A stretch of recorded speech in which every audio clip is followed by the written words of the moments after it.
qui pose, il est en face d'eux.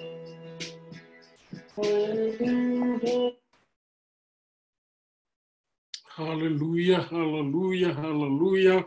Ever since Gina. Shana Tova, Shana Tova, Shana Tova. And sure.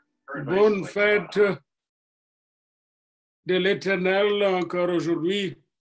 Et nous allons méditer en ce jour de Sukkot. Nous allons méditer sur les révélations divines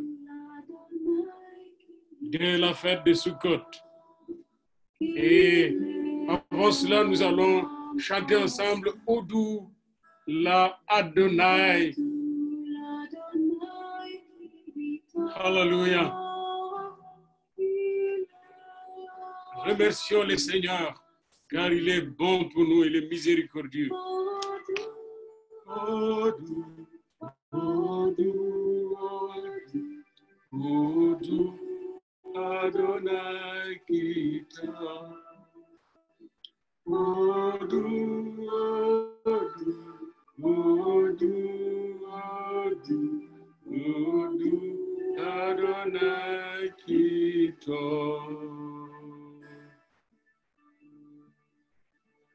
Hallelujah.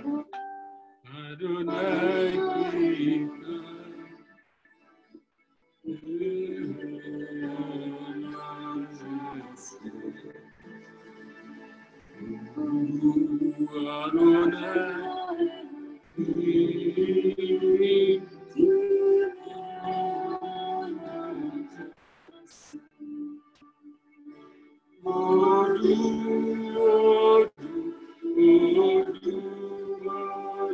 Nous vous saluons tous dans le nom du Seigneur Jésus-Christ et nous vous souhaitons la bienvenue la plus cordiale et la plus chaleureuse à cette émission spéciale de la fête de Sukkot, dans la Soukha de l'Éternel. Alléluia.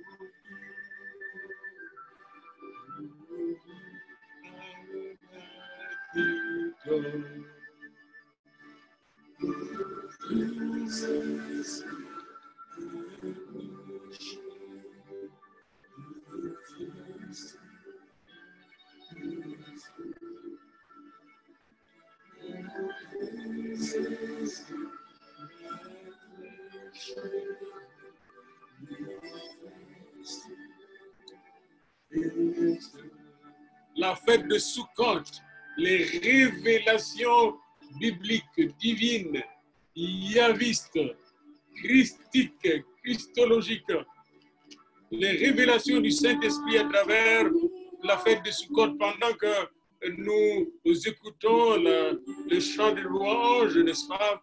Nous vous invitons à ouvrir déjà vos Bibles dans Lévitique 23. Alléluia. Lévitique 23.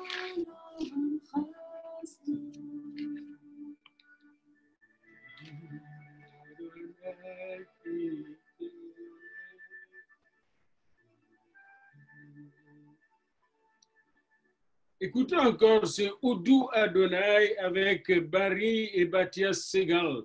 C'est de chanteurs juifs qui ont bien exécuté ces chants. Puis j'aimerais qu'on écoute cette mélodie Odou Adonai qui tombe. Louez le Seigneur, remerciez le Seigneur, car il est bon pour nous. Odou l'Adonai, Odou l'Adonai qui tombe. Odou l'Adonai qui tombe. Alléluia. La fête des cabanes.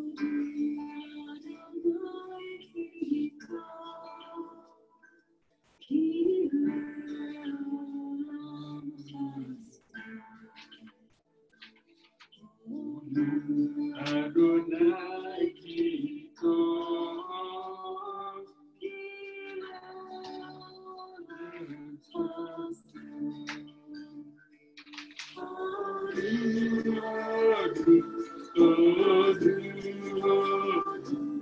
Odu Adonai Kito. Salut avec Damien Lukoki du Canada, nous vous saluons. Bien-aimés le Seigneur, alléluia. Avec Damien, et si vous avez le temps de communiquer avec Maman Pasteur, Maman Évêque à Matadi, je programme une petite réunion avec vous et aussi le révérend pasteur Cosmas et sa femme à Kinshasa pour préparer ensemble l'école, n'est-ce pas, l'école biblique de guérison et d'orientation de jeunes filles et de jeunes garçons à Kinshasa. Alors, si vous pouvez à Matadi, si nous pouvons nous concerter après cette émission pour fixer l'horaire de cette réunion au sein de l'Université de développement international dirigée par le révérend docteur Moussa du Cameroun vivant aux États-Unis et dont je suis le vice-président pour les affaires internationales. Alors, ensemble, nous allons bouger, changer le visage de l'Afrique. Alléluia. Revenons donc à notre manifestation de la Sukkot. Ouvrez vos Bibles dans Lévitique 23, s'il vous plaît, à partir du verset 33.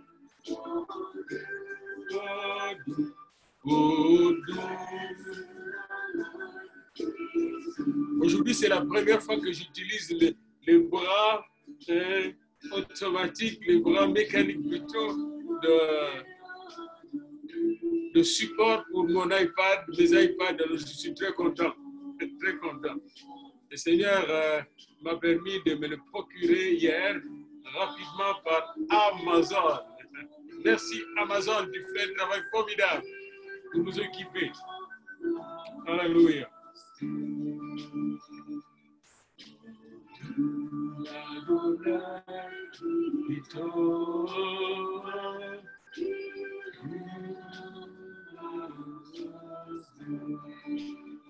Je ferme tous les téléphones et les amis, ne me téléphonez pas maintenant, plus de téléphone jusqu'après mon émission. Tous les téléphones sont fermés.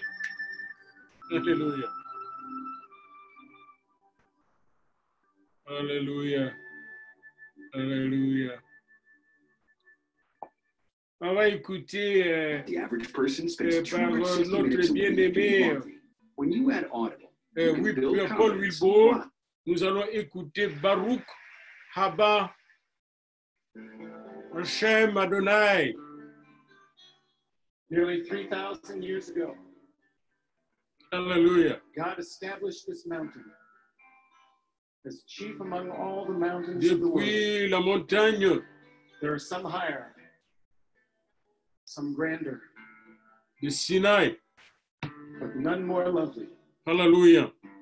On va un peu au Because where désert the presence of the Lord is, there is pour true comprendre le beauty. sens de cette fête de cabane. N'oubliez pas d'ouvrir déjà vos I Bibles believe that in the dans heart of God, Lévitique 23 à partir du ever verset since He 33. established the Vous pouvez city, déjà He lire desired to have cela the people pendant drawn que out nous and called écoutons out, ce message who à streamed to travers the le chant. city to worship Paul Wilbourg. the true and living God. Paul Wilbourg. Yeshua the Messiah said, Yeshua Messiah. Jerusalem, Jerusalem, I long to gather you Jérusalem. as a hen gathers her chicks, Jérusalem. but you are not willing. Hallelujah. Yeshua Messiah. You will not see Il a me again, pleuré sur Jérusalem. Jerusalem, Car until you say to Jérusalem n'a me, pas écouté, Baruch n'a haba pas reçu son sauveur. Hashem Adonai. And tonight we stand in the gap Yes. in this city, proclaiming to him, blessed is he who Paul Wilbourg, comes. depuis la cité de Jérusalem. Baruch haba Hashem Adonai.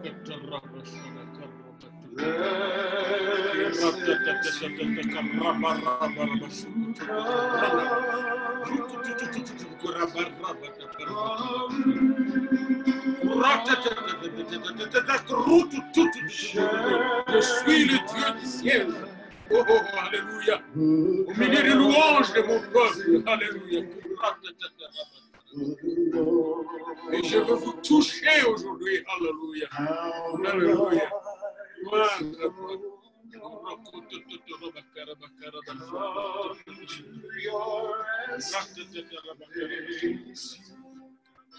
And the ark of your love.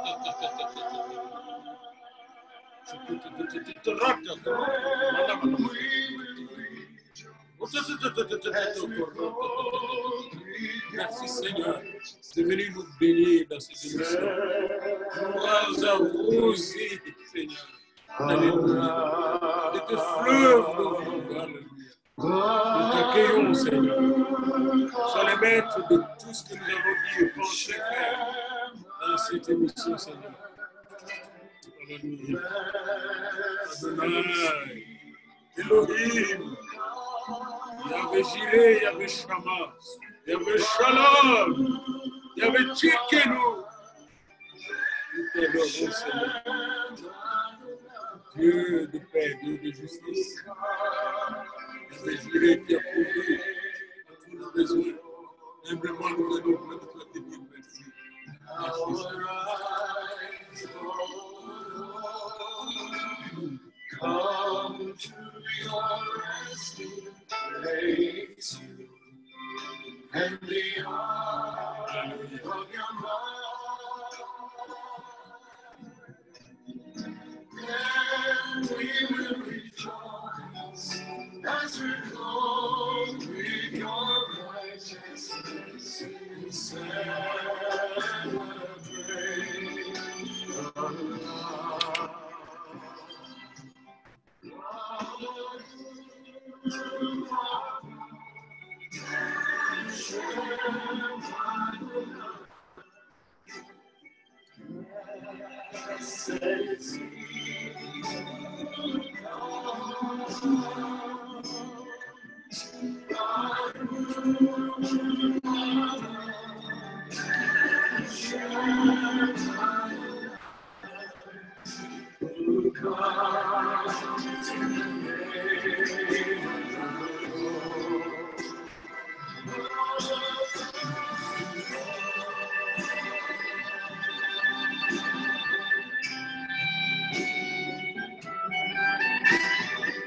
Paul Wilbord, dans Rukaba Shem, Adonai, le Seigneur, un chant d'adoration au Seigneur notre Dieu, Adonai, le Seigneur, Adonai Elohim, Yahweh Jireh, Yahweh Shammah, Yahweh qui pourvoit tous nos besoins sur nos avec gloire en Jésus-Christ. Alléluia.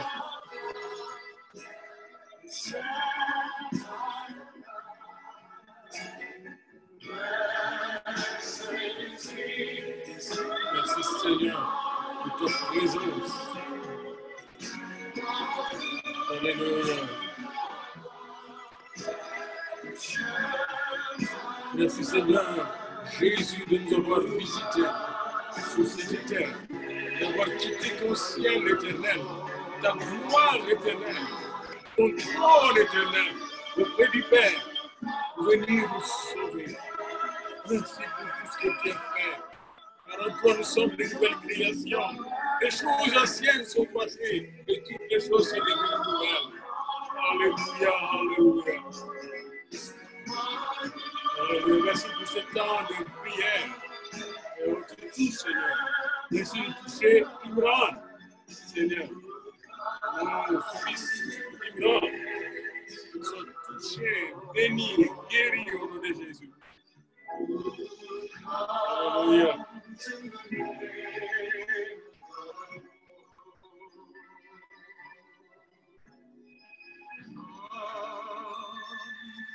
Hallelujah. Hallelujah. Merci Paul Ribaud pour ces beaux chants d'Adonai. Et maintenant, j'aimerais vous inviter à ouvrir vos Bibles ensemble avec moi et nous allons méditer ce thème très important, étudier ce thème très important, calmement, sous l'onction du Saint-Esprit, ce thème des révélations profondes, merveilleuses de Dieu, des révélations fécondes de Dieu, des révélations éternelles de Dieu à travers la fête de Sukkot. Qu'est-ce qu'il voulait nous révéler à travers cette fête et qu'est-ce qu'il a voulu révéler aux enfants d'Israël? Lisons ensemble dans Lévitique 23 au verset 33. L'Éternel parla à Moïse et dit, ça c'est le verset 33 de Lévitique, et j'attire toujours votre attention sur un fait, que ces fêtes de l'Éternel ont été décrétées par l'Éternel lui-même. Nous ne devons pas négliger ces rendez-vous. Et c'est clair et net ici, il est dit, l'Éternel parlant à Moïse. Hallelujah. Hello, Dina from Uganda. May the Lord bless you. We are reading about we're reading the scripture about the festival of Sukkot. You can open your Bible in Leviticus chapter 23, starting by verse 33. God bless you there. Alors ici, l'Éternel parla à Moïse. C'est l'Éternel qui parla à Moïse et dit, parle aux enfants d'Israël et dit, les 15e jour du 7e mois, les 15e jour du 7e mois, ça sera la fête de tabernacle ou de huttes ou de cabanes en l'honneur de l'Éternel pendant 7 jours. Soulignez ça bien. La fête devait se passer le 15e jour du mois de Tisri, le 7e mois, pas le mois de juillet de notre calendrier de Julien, le calendrier grégorien, mais le 7e mois du calendrier juif qui se situe entre septembre et octobre. En cette saison de prière, c'était le 15e mois du mois de Tisri. Et vous voyez la lune qui sort, n'est-ce pas, parce que ce sont des calendriers lunaires qui suivent le mouvement de la lune. Et on compte selon la lune. Comme dans ma langue maternelle, eh bien, on compte le mois selon la lune. Ngonda, la lune. Chaque ngonda, c'est selon la lune. Quand on dit ngonda, ngonda en tête, ngonda en zone, ça veut dire la première lune. Eh bien, ici, le 7e mois juif, le 7e mois biblique, le mois de Tisri, au 15e jour, eh bien, le juif devait s'arrêter pour la 7e fois de l'année. La première fois, il s'arrête pour célébrer la Pessa, la fête de Pâques. Pour eux, la sortie de l'Égypte. Et nous savons que cette sortie était à l'image, c'était une image de notre sortie de l'Égypte du péché, de l'Égypte de l'esclavage, de l'Égypte de possession démoniaque, de l'Égypte de fausse religion, de l'Égypte de l'occultisme, de l'Égypte de mensonges, etc. Dieu nous a fait sortir de l'Égypte de l'idolâtrie. Et c'est la fête de Pâques. Et nous savons que cette fête a lieu, n'est-ce pas, quand, n'est-ce pas, il faut aller toujours dans la parole de Dieu. Vous allez voir, dans Lévitique 23, c'est bien indiqué, bien aimé. Le premier mois, le 14e jour du mois, Lévitique 23, verset 5, et ça toujours dans la tête. Le premier mois, n'est-ce pas, les 14e jour entre deux soins, ce sera la Pâque de l'Éternel. Et nous savons que cette Pâque-là spéciale d'Exode 12 était le jour, n'est-ce pas, de la délivrance d'Israël, où Israël a fait l'expérience. Quand vous allez dans Exode 12, vous allez voir que le Seigneur avait dit, vous allez voir, je vais démolir, neutraliser les dieux de l'Égypte. C'était la guerre entre le vrai Dieu et le faux Dieu, comme aujourd'hui encore. C'est une guerre spirituelle. La croix de Jésus est une guerre spirituelle, bien-aimés. Nous sommes en guerre, et cette guerre ne finira qu'après le régime de l'Antichrist. Nous cheminons vers la fin de la guerre. Alors nous devons davantage nous attacher. Alors, la première fête, donc, c'est ça la fête de la Pessah qui a lieu le 14e jour. Et dès le 15e jour commence la grande fête de pain sans levain. Et pendant la fête de pain sans levain, qu'est-ce qu'on fait avant la fête de pain sans levain? On enlève tous les levains. On ne mange plus de levain à la maison. Et les levains, c'est le péché, c'est la chair. Et Jésus est le pain sans levain. Et pendant cette fête de pain sans levain, Jésus était mort. Puis vient le premier jour qui vient après le Shabbat de la fête de pain sans levain, après le Shabbat de la fête de pain sans levain, vient directement la fête de prémices où on présente la première gerbe de prémices, c'est-à-dire la gerbe de la cueillette de l'orge, n'est-ce pas? On le présente au temple. Et en ce moment-là, n'est-ce pas, on dit merci au Seigneur. Eh bien, c'est le même jour, ce 16e jour-là du mois de Nissan, que Jésus est ressuscité comme prémisse de l'éternité pour nous. Alléluia. Donc, nous avons la fête de Pâques qui était accomplie, la fête de pain sans levain était accomplie les 7 jours. Jésus a tout enlevé et ici, n'est-ce pas, dans nos vies. Et il est ressuscité à la fête de prémices et à la fête de Pentecôte. 50 jours après la fête de prémices, on compte, n'est-ce pas, 50 jours à la fête de la Pentecôte, où les Juifs célèbrent les dons de la Torah à travers le feu du mont Sinaï. Eh bien, les apôtres ont reçu le feu du ciel. Alléluia. Le baptême du Saint-Esprit de feu et l'Église est née. Voyez-vous, ça c'est la 4e fête qui a été réalisée. Puis viendra après, les Juifs restent pendant plusieurs mois jusqu'au mois 7e mois de leur calendrier. Et là, le premier de Tisri, ils célèbrent la fête de trompette. On sonne la trompette. Et là, cette trompette annonce le jugement qui arrive, la fin des temps qui va venir. Alléluia, alléluia.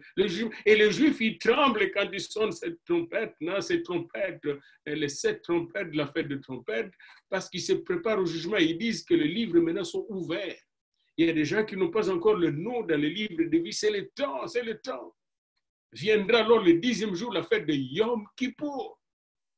La 6e fête, la fête de la purification, de l'expiation. Nous savons que cette fête a été accomplie par Jésus et les Juifs sont en train d'être purifiés encore. Et alors là, ils sont contents à la fin de la fête lorsque les grands prêtres sortaient du lieu très saint après avoir aspergé 7 fois sur le propitiatoire, le sang de l'agneau. Ils sortaient et tout le monde était dans la joie du Seigneur. Et parce que le péché était expié, nos noms étaient dans le livre de vie. Maintenant, nous sommes déclarés fils et filles de Dieu, béni Israël, le fils d'Israël, fils de Dieu, fils d'Abraham, d'Isaac et de Jacob, le fils d'Israël. Tout le monde chante de joie là, on sonne la trompette, ils sont contre la trompette de Yom Kippour. Eh bien, le 15e de ce mois de Tisri vient une fête qui est spéciale. Pendant cette fête, on ne pleure pas. C'est une fête de joie. Alors, c'est le 15e jour du 7e mois. Et pendant 7 jours, on célèbre cette fête. Allons encore dans Lévitique, bien-aimé, Lévitique au chapitre 24. Et regardez bien ce qui est dit, le chapitre 23 plutôt, versets 34 et 36. Les premiers jours, il y aura une sainte convocation, vous ne ferez pas d'œuvre. Et les Juifs continuent à respecter ça. Et pendant 7 jours, vous offrirez à l'Éternel des sacrifices consumés par le feu. Et ici, j'aimerais vous encourager à aller lire aujourd'hui dans Nombre au chapitre 29. Dans Nombre chapitre 29, à partir du verset 12 à 38, vous allez lire le nombre de taureaux, le nombre de béliers et le nombre d'agneaux et de boucs que les enfants d'Israël devaient offrir pendant 7 jours et jusqu'au 8e jour de cette fête de Sukkot. Moi, je comptais cela. Le premier jour, ils offraient 13 taureaux. Le deuxième jour, 12 taureaux. Le troisième jour, 11 taureaux. Le quatrième jour, 10 taureaux. Le cinquième, 9 taureaux. Le sixième, 8 taureaux. Le septième jour, 7 taureaux. Le jour 8, 1 taureau. En tout, 71 taureaux. Et selon eux, les 70 taureaux qu'ils offraient pour le 7 jours représentaient les sacrifices pour les 70 nations qui étaient alors connues en ce moment-là. Pour toutes les nations. Donc, cette fête, nous allons voir que cette fête est pour toutes les nations. Nous allons le voir.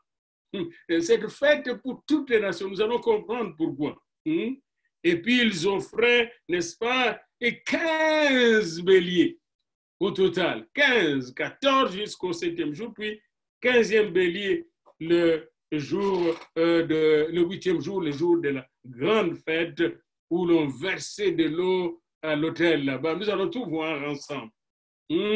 Ah, bien-aimés dans le Seigneur. Et 105 agneaux au total. Vous pouvez voir en tout 199 sacrifices d'animaux pendant cette fête. 199. Comptez un peu le temps de sang, les litres de sang, le nombre d'animaux qui étaient sacrifiés pour que cette joie soit parfaite.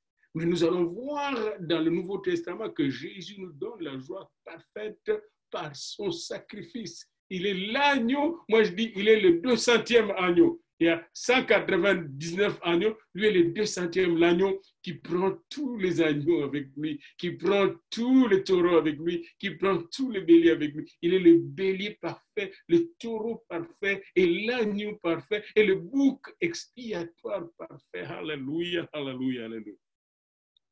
Donc, il faisait ce sacrifice-là pendant 7 jours, et le 8e jour, verset 36 de Lévitique 23, vous aurez une sainte convocation, vous offrirez à l'Éternel des sacrifices consumés par le feu, et ce sera une assemblée solennelle, vous ne ferez aucune œuvre servile. Donc, pendant 7 jours, ils sont en communion et en communication avec l'Éternel pendant 7 jours. Vous voyez, les 7 jours, ce n'est pas par hasard. Quand vous allez dans Josué 5 et 6, vous allez voir les 7 jours de tour autour de Jéricho. Notez ça bien, je vous donne juste cette image-là. Les 7 jours autour du mur de Jéricho. Vous connaissez aussi les 7 lettres d'Apocalypse 2 et 3 aux 7 églises. Vous connaissez les 7 sceaux, toujours dans le livre de l'Apocalypse. Vous connaissez les 7 trompettes et les 7 cuivres de la colère de Dieu, toujours dans l'Apocalypse. Les 7. Et vous connaissez les 7 esprits de Dieu, toujours dans le livre de l'Apocalypse. Lisez Apocalypse 1, 2, 3, jusqu'à 12. Vous allez voir ce chiffre 7 qui revient. Et nous savons aussi les 7 années de tribulation qui vont venir. Et pendant ces 7 années, qu'est-ce qu'il va faire? Le Seigneur. Ah, il y a tellement de choses. Pendant 7 jours, mis à part, on célèbre l'Éternel. Et qu'est-ce qu'on fait? Alors, où est-ce qu'on célèbre l'Éternel pendant ces 7 jours? Et venez avec moi dans Lévitique 23, 42, 43. Vous demeurerez pendant 7 jours sous des tentes, sous des huttes. Tous ceux qui sont nés en Israël demeureront sous des tentes, afin que vos descendants sachent que j'ai habité sous des tentes, je fais habiter sous des tentes les enfants d'Israël après les avoir fait sortir de l'Égypte, du pays d'Égypte. Je suis l'Éternel, votre Dieu. Il y a 2 choses ici. 1, ils doivent demeurer sous des tentes. Pourquoi? Deuxièmement, pourquoi vont-ils demeurer sous les tentes? Pour que les enfants qui n'avaient pas connu cette expérience des déserts, 40 ans dans les déserts, les enfants qui n'ont pas connu l'Égypte, la souffrance de l'Égypte, sachent que pendant 40 ans, Dieu les a fait habiter sous les tentes. Mais si on s'arrêtait seulement là, on ne va pas comprendre le mystère de cette tente, le soukha, la soukha, n'est-ce pas? Il y a un mystère, il y a des mystères. Quand ils étaient dans les tentes, dans le désert, la nuée de Dieu les accompagnait à aller dans Exode, n'est-ce pas, à partir du chapitre 19, 20, 21, jusqu'à la fin de l'Exode, n'est-ce pas? Vous allez voir comment, et dans le livre de Nombres aussi, et même dans Lévitique, dans Deutéronome, vous allez voir comment les seigneurs les accompagnaient.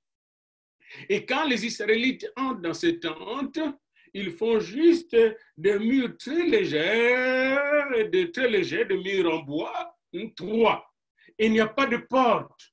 Et puis, la toiture, le toit, est en paille, clairsemée, et on voit le soleil la journée, les étoiles, la lune la nuit. Que cela veut dire?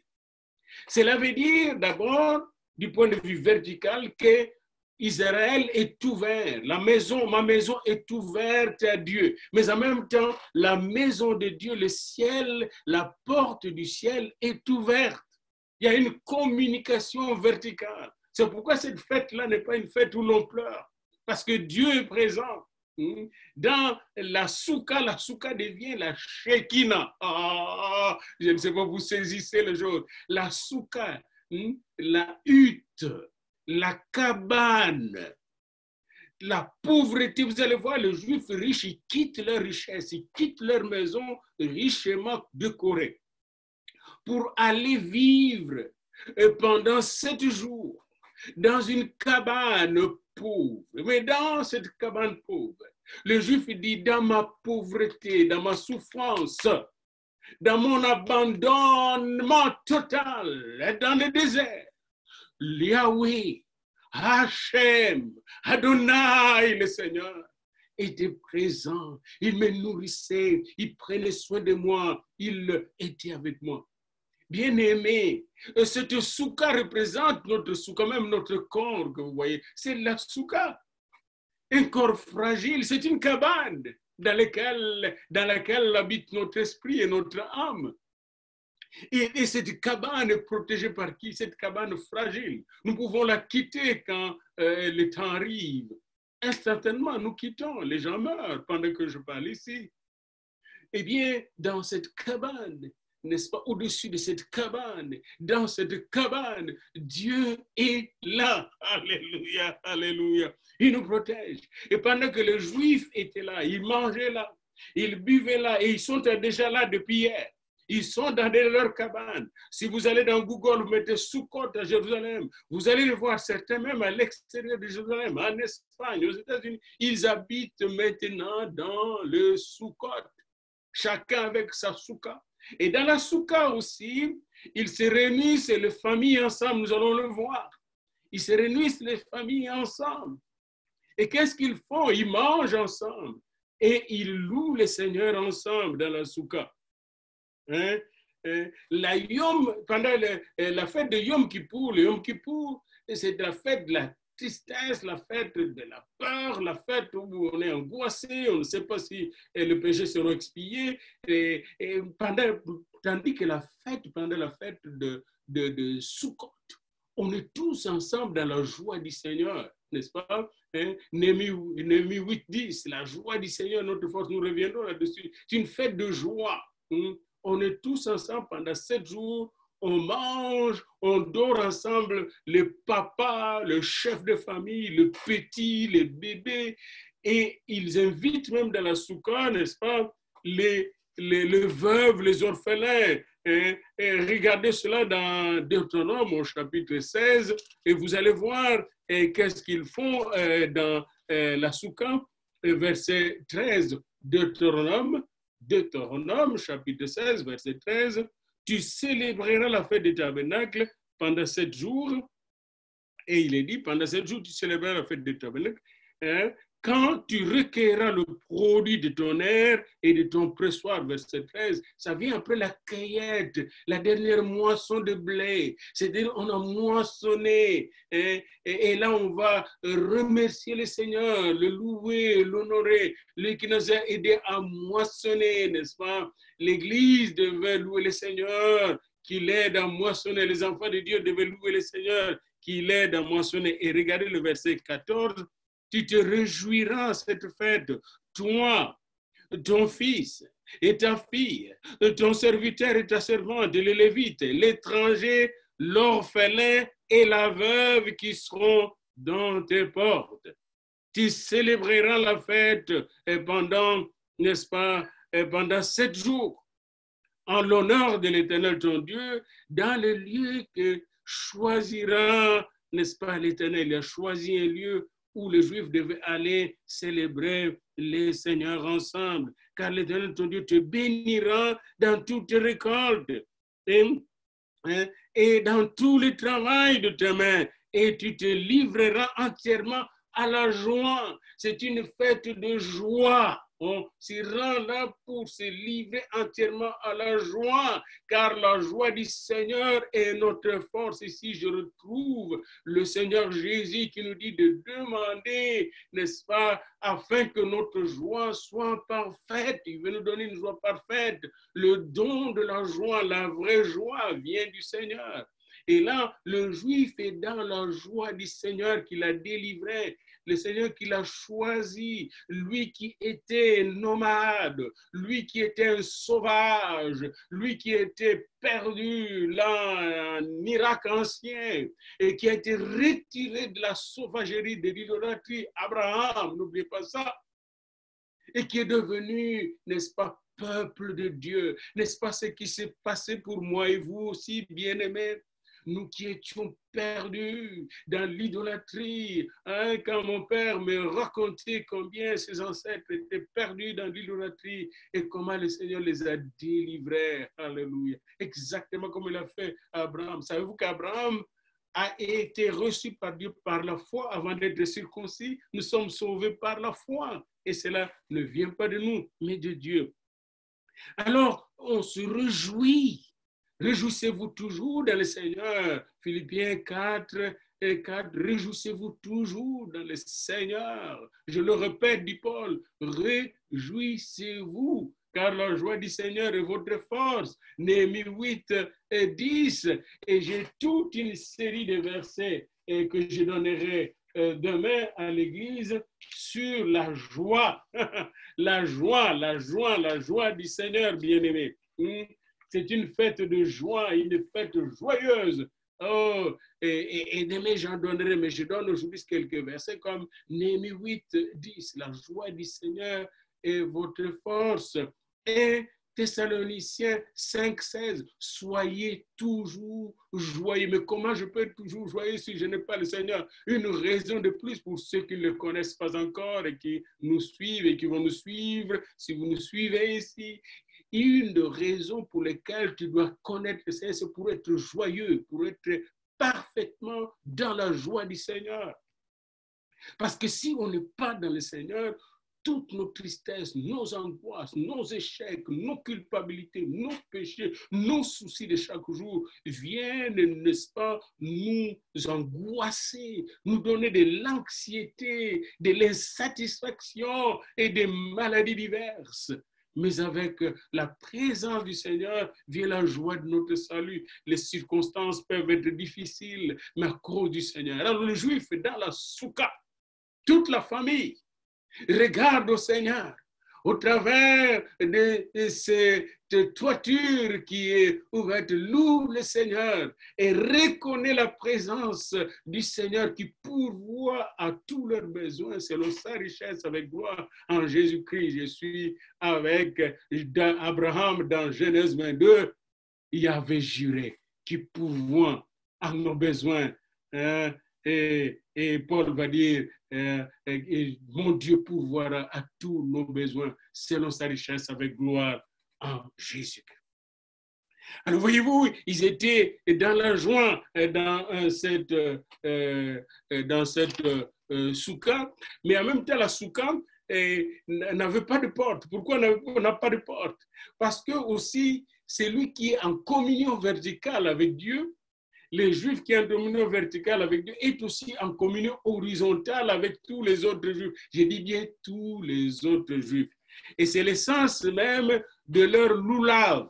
Le loulav, c'est quoi? C'est un bouquet de plantes, n'est-ce pas, de végétaux qu'ils se font le jour de cette fête. Et c'est Dieu lui-même qui a recommandé de faire ce bouquet dans Lévitique 23. Lisons cela, verset 40. Et c'est très important de dire de fonder ce que nous disons par la parole.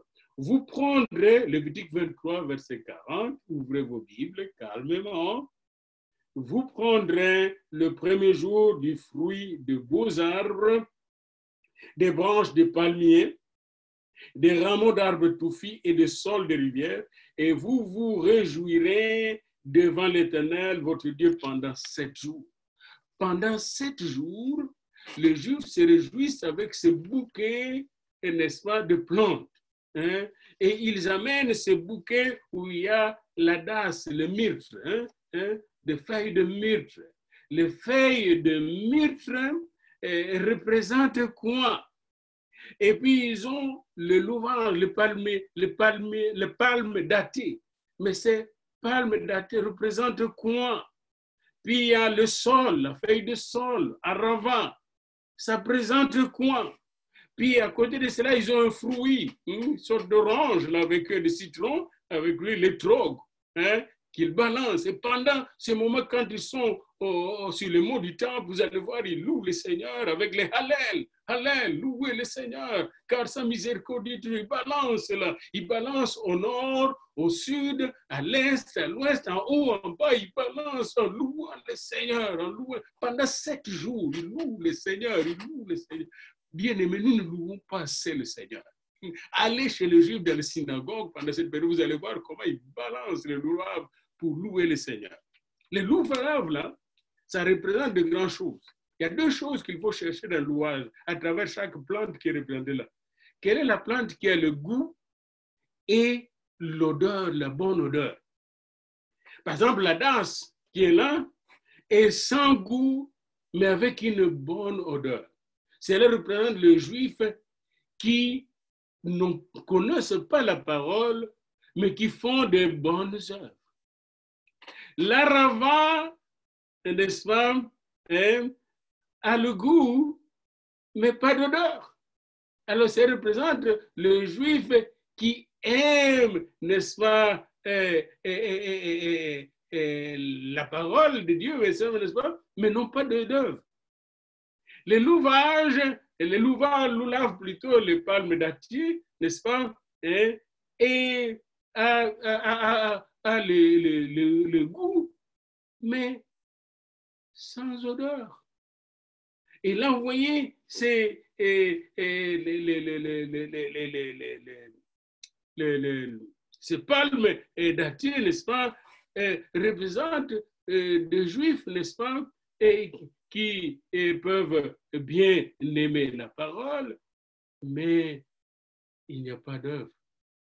Tandis que le fruit, là, le trog, c'est le Juif qui a le goût et qui a aussi la bonne odeur. Ça veut dire, c'est lui qui a le goût, c'est lui qui connaît le goût de la parole, parce que la parole goûte comme du miel. Et en même temps, qui a fait de bonnes œuvres, qui produit les œuvres que Dieu lui a données. Mais ces bons Juifs-là, il est avec ceux qui ont des œuvres et qui n'ont pas la parole. Il est avec ceux qui ont la parole et qui n'ont pas d'œuvre. Il est avec ceux qui sont sans parole et sans œuvre. La rava qui est sans odeur et sans goût. Il est avec tous les jours. Les jours pendant les 7 jours de Sukkot. Tous les Juifs sont dans la soukha de la famille. Les athées sont là. Et si vous demandez à un juif athée, mais pourquoi tu vas célébrer la Sukkot, la fête de Sukkot plutôt, il va dire, mais je suis juif. Oh, j'aimerais entendre ça, hein, à des chrétiens qui se disent athées, pourquoi tu pries? Mais je suis chrétien. Cela déjà est un début de notre foi. La crainte de l'Éternel est le commencement de la sagesse. Alors, bien aimés dans le Seigneur, nous avons vu pourquoi ils sont dans la soukha et comment ils sont dans cette soukha où ils mangent. Et nous avons vu la relation verticale et la relation horizontale qu'ils développent dans la soukha, mais surtout la joie d'être dans la soukha. Dans la soukha, on est dans la joie parce qu'on est dans la présence de Dieu. Notez ça bien, c'est très, très important. C'est une fête très, très joyeuse. Alors, cette fête joyeuse, Jésus a participé à cette fête joyeuse. Et nous le voyons dans Jean 7, de 37 à 39. Venez avec moi dans Jean, au chapitre 7. Jésus était à cette fête. Et pendant qu'il était à cette fête, il était déjà grand, il était dans le ministère. Le dernier jour de cette fête, le 8e jour, un jour férié jusqu'à maintenant chez les Juifs en Israël. Et pendant ce jour-là, quand il y avait le temple, les grands prêtres descendaient vers Siloé chaque jour. Et pendant ce jour-là, une descente spéciale à Siloé, il va prendre de l'eau dans une cruche. Et il remonte, et quand il arrive, il entre par la porte qu'on appelle la porte des eaux, la porte de l'eau. Et quand il entre, tout le monde est content parce que lorsqu'il va verser l'eau dans l'autel, lorsqu'il va verser cette eau, tout le monde saute de joie parce que la pluie qui était fermée va maintenant tomber. Tout le monde est content, les eaux vont couler. Puis là, il chante Ésaïe 12. Et c'est formidable, bien-aimé, ces derniers jours-là. Il chante Ésaïe 12, verset 3. Vous puiserez de l'eau avec joie aux sources du salut. Mais Jésus savait que ces gens-là chantaient comme des perroquets. Ils ne comprenaient pas ce qu'ils chantent. Comme maintenant, ils font juste des choses comme ça rituellement, mais ils ne savent pas qu'ils ont des mystères, des révélations entre leurs mains. Les Juifs font des révélations de Dieu, mais ils ne savent pas qu'ils ont les révélations de leur Dieu. Parce que toutes ces révélations ne sont illuminées, ne sont clarifiées, ne sont données clairement quand Jésus-Christ, la lumière de la révélation de Dieu, il est la prophétie de Dieu, il est la compréhension du plan de Dieu, de la parole de Dieu. Alors regardez Jésus ce qu'il a fait le dernier jour, verset 37, le dernier jour, les grands jours de cette fête, Jésus s'était là debout, s'écria, loin de l'autel, peut-être qu'il était vers le parvis de femmes, vers le parvis et des étrangers, etc., je ne sais pas. Et là, les grands jours, le parvis de Salomon, les grands jours de la fête, Jésus se tenant debout, avec sa voix divine, et s'écria, si quelqu'un a soif. Oh, il donne naissance à cette fête de tabernacle. Si quelqu'un a soif. Il donne naissance. Pourquoi la porte n'existait pas dans la soukha? Parce que le cœur s'est ouvert. Le cœur a soif de l'amour de Dieu qui va venir verticalement et horizontalement, l'amour de Dieu. Et déjà sur la terre, si quelqu'un a soif, qu'il vienne à moi. Oh, j'aime ce beau verset. Si quelqu'un a soif, je soif, moi j'ai toujours soif. Ce matin, j'avais soif et j'étais en train d'adorer le Seigneur. J'ai soif, toujours soif. Soif de Dieu, soif de sa présence, soif de son amour, soif de sa puissance. Si quelqu'un a soif, qu'il vienne à moi. D'abord, premièrement, pour bien célébrer cette fête et la célébrer régulièrement, constamment, et dans la joie constante de Dieu, il faut avoir soif de la joie du Seigneur, soif du Seigneur, soif de Jésus-Christ, soif de l'eau de vie qu'il donne, soif de la vie éternelle, soif de la paix qu'il donne. Si quelqu'un a soif, premièrement. Deuxièmement, qu'il vienne. Il y a des gens qui ont soif et qui ne viennent pas. Les gens qui veulent étudier, ils ne veulent pas entrer aux études. Dans mon église, j'ai une jeune et qui est très intelligente et qui a soif de connaissances, qui est très brillante en mathématiques, en chimie, en physique, et qui a soif. Puis elle allait dans des ateliers, dans des séminaires pour nourrir sa soif. Et son père, quand il a vu faire des équations mathématiques dans un atelier, il a vu, et lui qui est ingénieur, avec sa femme ingénieure, il a vu comment sa fille faisait de l'algèbre qui le dépassait. Elle fait l'informatique quantique. Je ne sais pas si vous comprenez tout ça. Mais parce que cette personne a soif, elle s'est donné le moyen, ses parents ont donné le moyen. Si vous avez soif de Dieu, eh bien, donnez-vous le moyen de nourrir cette soif. Et un de ces moyens, c'est la prière, la prière, la prière. Un deuxième moyen, c'est la méditation des Écritures, les études bibliques. Un troisième moyen, c'est des réunions bibliques, des réunions de prière, non seulement le dimanche, mais aussi dans les cellules, dans les téléphones, dans les Zoom. Il faut être avec les autres frères. Ils persévéraient tous dans des prières, dans la méditation de la parole, l'enseignement des apôtres, dans la communion fraternelle, dans la fraction de pain. Allez dans Acte 2, 42. Est-ce que vous avez vraiment soif? Vous voulez grandir dans le Seigneur? Est-ce que vous voulez avoir, n'est-ce pas, un ministère sacerdotal, un sacerdoce royal pour aider les gens, bénir les gens, témoigner du Seigneur, servir le Seigneur, travailler avec le Seigneur et non pour le Seigneur? Si quelqu'un a soif, qu'il vienne à moi. Et quand il va venir, qu'il boive. Il y a des gens, parfois, ils viennent à l'église, là, il dort encore. Une personne m'a dit qu'auparavant, quand je me rendais à l'église, je dormais. Jusqu'au jour où j'ai reçu le Seigneur, là, je me suis réveillé, je commençais à manger. Comme maintenant, vous êtes là, n'est-ce pas? Parce que vous recevez. Il y a des gens, parfois, ils vont à l'église, ils critiquent. Ils chialent. Il vaut mieux rester chez toi. Vous allez manquer. Quand on va à l'église, quand on ouvre la parole, quand on entre, on boit comme maintenant je suis en train de boire.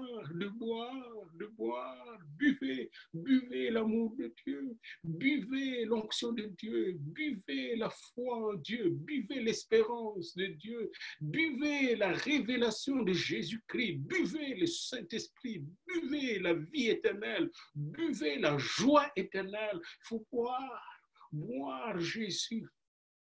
Buvez le sang de Jésus-Christ. Lui-même a dit de boire son sang, manger sa chair. Si quelqu'un a soif, qu'il vienne à moi et qu'il boive. Celui qui croit en moi, de fleuves d'eau vive couleront de son sein, comme dit l'Écriture. Voyez-vous comment Jésus a changé toute l'interprétation judaïste de cette fête des tabernacles. Il dit non, c'est une fête où l'on étanche la soif de gens. C'est une fête où on est dans la présence de Dieu qui étanche la soif de chaque cœur assoiffé. Il suffit de venir, de boire, d'identifier sa soif. Il faut savoir que tu as soif. Moi, j'ai soif. Et je suis venu et je bois maintenant. Alléluia. C'est lui qui croit moi de fleuves d'eau vive couleront de son sein, comme dit l'Écriture. Et il est dit au verset 39, il dit cela de l'Esprit qui devait venir. De l'Esprit qui devait recevoir ceux qui croiraient en lui. Car l'Esprit n'était pas encore, parce que Jésus n'avait pas encore été glorifié. Et vous voyez que finalement, la soukha des Juifs, la fête de Sukkot et la soukha des Juifs nous amène à la soukha de la Pentecôte. Ah, c'est là la grande révélation. C'est là la grande révélation que je vous gardais à la fin là. Quand vous allez dans Actes 1 et 2, ils sont dans la soukha, dans la chambre haute. Ils sont dans cette chambre où leur cœur est maintenant ouvert. Ils n'ont plus peur de rien. Leur cœur est ouvert, leur porte est ouverte, leur toiture est ouverte. La porte du cœur est ouverte, la toiture de la vie, c'est-à-dire la toiture ici, la tête. Notre tête doit s'ouvrir. Je lisais ce matin le proverbe 1, 2, 3, 4, où on nous apprend la sagesse, la philosophie de Dieu, la sagesse, la réflexion de Dieu, l'intelligence de Dieu. Dieu veut nous enlever l'intelligence charnelle, la sagesse qui divise, la sagesse des querelles politiciennes, la sagesse qui détruit, pour nous donner la sagesse d'amour, la sagesse de lumière, la sagesse qui édifie, qui enrichit, qui donne les richesses éternelles, la sagesse qui sauve, qui délivre. La sagesse qui construit les œuvres de Dieu comme il a donné à Moïse, à Josué, à Gédéon, la sagesse qu'il a donnée à David, la sagesse qu'il a donnée à Daniel, à Néhémie, à Esdras, la sagesse qu'il a donnée à Pierre, à Paul, à Jacques, à Jean, cette même sagesse qu'il a donnée à Marie, j'oublie pas les femmes, à Déborah, la sagesse qu'il a donnée, n'est-ce pas, à Anne, la prophétesse. Dieu veut nous donner cette sagesse. Et quand on vient à lui, qu'on dit qu'on a soif, et qu'on boit, bien aimé, notre souka, oh, alléluia, c'est-à-dire tout notre souka, notre être fragile, même notre corps devient temple du Seigneur. Oh, alléluia, cabane que nous sommes, nous devenons temple du Seigneur, tabernacle du Seigneur. Et c'est ça le sens de la fête du tabernacle et que je vous gardais à la fin, bien-aimés. Et le fait que nous devenions temple du Seigneur et que des fleuves d'eau vive coulent en nous va nous amener à sauver des multitudes qui seront avec nous afin que le séjour des morts soit dépeuplé et pour que les gens n'aillent pas dans les lacs de feu avec les diables. Ce lac a été créé pour les diables. Et que nous puissions, en grand nombre, comme il est dit dans l'Apocalypse, des foules et des foules, des nations, entrer dans la cité céleste. Alléluia. Et alors, quand on arrive là, c'est ma conclusion, la fête de Sukkot va être célébrée au millénium. Oh, venez avec moi dans Zacharie. Dans Zacharie, au chapitre 14. La fête de Sukkot va être célébrée au millénium. Préparez-vous, bien-aimés, pour ceux qui seront au millénium. Parce qu'au millénium, il y aura même des païens qui seront là, mais ces païens ne pourront pas fonctionner en païens. Ils vont fonctionner en enfants de Dieu pendant cette période, jusqu'à ce que les 1000 ans seront passés. Millénium, allez dans Apocalypse 20, vous allez trouver dans les 10 premiers chapitres les milléniums, les 10 premiers versets plutôt du chapitre 20 d'Apocalypse. Aujourd'hui, je ne vous parlerai pas de millénium. J'aurai un temps pour développer ce thème que le millénium. Mais aujourd'hui, je vais insister sur un fait. Dans Zacharie 14, versets 16 à 19, il est dit ce qu'ici, Zacharie 14, versets 16 à 19. Tous ceux qui resteront et de toutes les nations venues contre Jérusalem, parce que des gens qui vont, pendant la période de l'Antéchrist vers la fin, aller vers Jérusalem pour détruire Jérusalem, détruire les Juifs, après avoir, n'est-ce pas, vu que l'Église n'est plus là, parce que l'Église n'est plus là. Aujourd'hui, nous parlons de la fermeture de l'Église. C'est déjà quelque chose qui nous annonce ce qui va venir. Un jour, la vraie Église sera enlevée. Les diables, à travers l'Antéchrist, ne vont pas tolérer une Église qui prie Jésus sur la terre, parce qu'on va le prier lui seul. Pendant les 3 et demi, la deuxième période de 7 ans, n'est-ce pas, les 3 et demi des années de l'Antichrist, il va être le Dieu du monde. Et pendant cette période, ce croyant Dieu du monde, il va chercher à détruire le juif. Or, quand on touche aux juifs, on touche à la prière de l'œil de Dieu. C'est à ce moment-là que le Seigneur va se manifester, les détruire pour toujours, n'est-ce pas? Démolir l'Antichrist pour toujours, démolir son prophète pour toujours, et emprisonner Satan pendant 1000 ans. Il sera en prison pendant... Maintenant, il n'est pas en prison, il va l'emprisonner pendant 1000 ans. Et pendant les 1000 ans, qu'est-ce qui va se passer? Tous ceux qui resteront de toutes les nations, venus contre Jérusalem, monteront chaque année pour adorer le roi l'Éternel des armées pour célébrer la fête des tabernacles, la fête de Hutte. Ils vont aller célébrer à Jérusalem. S'il y a des familles de la terre qui ne montent pas à Jérusalem pour adorer le roi, l'Éternel des armées, la pluie ne tombera pas sur elles. Et la pluie, c'est la grâce de Dieu, bien-aimé. Si la famille d'Égypte ne monte pas, si elle ne vient pas, la pluie ne tombera pas sur elle. Elle sera frappée de la plaie dont l'Éternel frappera les nations. Les nations qui ne monteront pas pour célébrer la fête des tabernacles. Ça serait le châtiment d'Égypte, le châtiment de toutes les nations qui ne monteront pas pour célébrer la fête des tabernacles. Cette fête est la seule. Pendant cette période-là, de 1000 ans, il n'y aura plus de fête de Pâques parce que Jésus est déjà mort et ressuscité. Il n'y aura plus de fête de pain sans levain parce que le pain sans levain ont déjà été enlevés par Jésus-Christ sur toute la terre. La connaissance de Dieu va couvrir toute la terre pendant 1000 ans. Il n'y aura plus de fête de prémices parce que nous serons avec la prémisse, Jésus-Christ lui-même. Il n'y aura plus de fête de Pentecôte parce que nous serons tous dans l'Esprit de Dieu. Alléluia, alléluia. Oh, le millénium. Il n'y aura plus de fête de trompette parce que la trompette avait déjà sonné pour l'enlèvement des enfants de Dieu. Alléluia. Il n'y aura plus de fête d'expiation parce que l'expiation même des Juifs serait déjà réalisée pendant la période de tribulation. Et ils auraient déjà à la fin reconnu leur frère Jésus-Christ. Il y aura seulement la fête des tabernacles parce que nous allons tabernacler, vivre avec Jésus sur la terre pendant 1000 ans. Alors, bien-aimés, quand vous célébrez cette fête, ouvrez votre cœur. Il y a 3 choses seulement qu'il faut faire pendant cette fête.